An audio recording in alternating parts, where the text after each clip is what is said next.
Sa bidyong ito mga idol ay ituturo ko sa inyo kung paano malalaman na ang isang barya o coins ay gawa sa pilak o gawa sa silver. Dahil maraming coins na ang akala ng iba, lalo na po yung hindi pa mga sanay mamili ng alahas, mga baguhan pa lamang, ang akala po nila ay silver. Lamang ang may alam.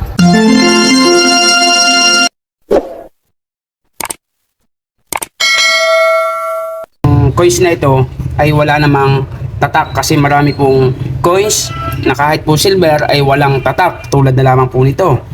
Dahil po sa tagal ng panahon ay manipis na, nabura na po yung kanyang pagkakatatak na taon. Ito din pong isa, wala na pong nakaukit na taon. So dahil po sa tagal ng panahon ay nabubura na po ito. Ngayon, paano natin ito malalaman na ito ay isang pilak? So simple lamang po yan. Kapag wala po itong taon at gusto mong malaman kung silver o pilak ang isang coins, kailangan po meron ka pong asido. Unang-una, dapat ay papatakan mo po ng asido ang iyong inaakala na coins na silver. Ganito po yan. So tignan nyo po ang reaksyon ng isang silver. Hindi po siya nagkulay berde, pero may reaksyon po siya. Hindi po nagkulay berde, ang reaksyon po niya ay may konting itim sa gilid at nagkagatas-gatas ang kanyang pinagpatakan. Tingnan niyo po yung isa. Pareho po sila, naggagatas-gatas po yung kanilang pinagpatakan. Tapos may konting medyo itim-itim sa gilid. Pag pinunasan niyo po yan, makikita niyo po yung tama ng asido sa silver ay bigla pong pumuputi talaga at pinagpatakan. Ayan po. Tapos yung gilid may itim. Yun po yung sentro. Kulay gatas-gatas po yung kanyang pinagpatakan. Pagdating naman po sa bato, ang kulay po ng silver ay dalawa. Dalawa ang kulay. Isang dilaw, isang puti. Ito po ay kulay puti. Ang kanyang kulay sa bato. Pareho po sila. Dapat po ang silver ay nabubura sa bato. Pero makikita mo na itong puti na ito ay hindi po magkukulay green kasi pag iyan po nabura ngunit datapwat at subalit may nagigreen-green naman po dahil dyan yan po ay fake. Dapat po plain lamang yung asido puti, nabuburahin po yung kanyang silver at iyon po ang tunay na silver. Pag hindi po yan nabura, ibig sabihin hindi po silver ang yung coins 100%. Okay, so kita niyo po nabura po ang kanyang natira sa bato kapag iyong ikinukuskus. So pangalawa, habol po, dapat po sa silver kapag binuhusan nyo po ito ng asido at ito po ay walang reaksyon na para lamang tubig yung asido dito, hindi po nag-react, matik po iyon ay fake, hindi po iyon silver. Pag binuhusan mo naman po at nagkulay green, hindi din po iyon silver, yun po ay fake lamang. Dapat po ay magagatas-gatas na may konting itim sa gilid at yun po ang tunay na silver.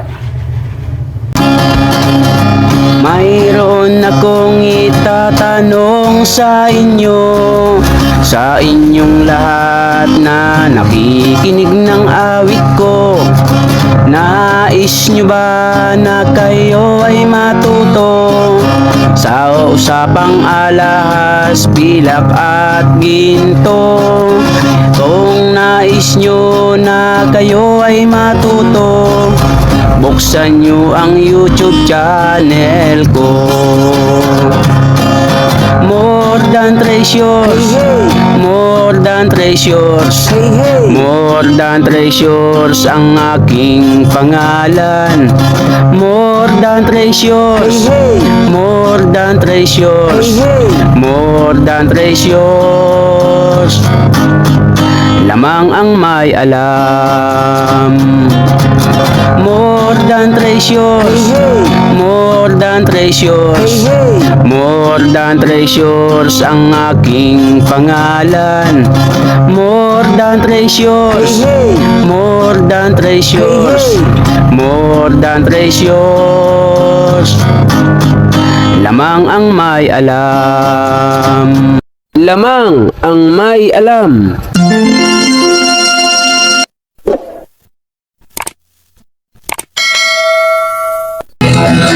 Ginto pilak ang trabaho ko. Pagpilatis ng ginto, eksperto ko. Kung sa mga kabisado ko, alam ko ang peke at totoo.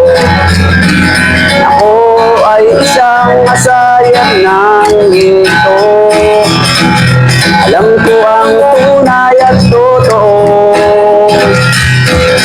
Kung usapan ay alas lang, yan ay kaya nating patunayan. Ako ay alahero at asayer ng ginto. Alam ko ang tunay at totoo. Walang maitatago kung usapan ay ginto. Pagkat ang alahero'y eksperto sa ginto. Mayroon ngayong bagong pauso. Mahal daw ang bariyang 10 piso. 2001. Ang iba naman ay 5 piso. Ang iba ay 20 peso, lagpas kwelyo. Kung sila'y inyong tawagan, chat at kahit reply, wala man lang. Pagkat ito ang katotohanan. Sa usapang barya, sila'y walang alam. Ginto pilak ang trabaho ko. Pagpilatis ng ginto, eksperto ko. Kung sa mga ay kabisado ko, alam ko ang peke at totoo. Ako ay isang asayer ng ginto. Alam ko ang tunay at totoo. Walang maitatago kung usapan ay ginto. Pagkat ang alahero'y eksperto sa ginto. May mga taong akala mo ay may alam sa pagkilatis ng ginto ay nakikialam, ngunit ang kanilang ginagawang paraan ay napakalayo na sa katotohanan. Ginto pilak ang trabaho ko. Pagpilatis ng ginto, eksperto ko. Kung sa mga ay kabisado ko, alam ko ang peke at totoo. Ako ay isang asayer ng ginto. Alam ko ang tunay at totoo. Kung usapan ay alahas lang, yan ang kaya nating patunayan. Ako ay alahero at asayer ng ginto. Alam ko ang tunay at totoo. Walang maitatago kung usapan ay ginto. Pagkat ang alahero'y eksperto sa ginto. Ginto pilak ang trabaho ko. Pagpilatis ng ginto, eksperto ko. Kung sa mga ay kabisado ko, alam ko ang peke at totoo. Ako ay isang asayer ng ginto. Alam ko ang tunay at totoo.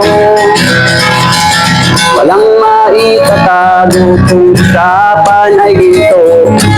Pagkat ang alahero'y eksperto sa ginto.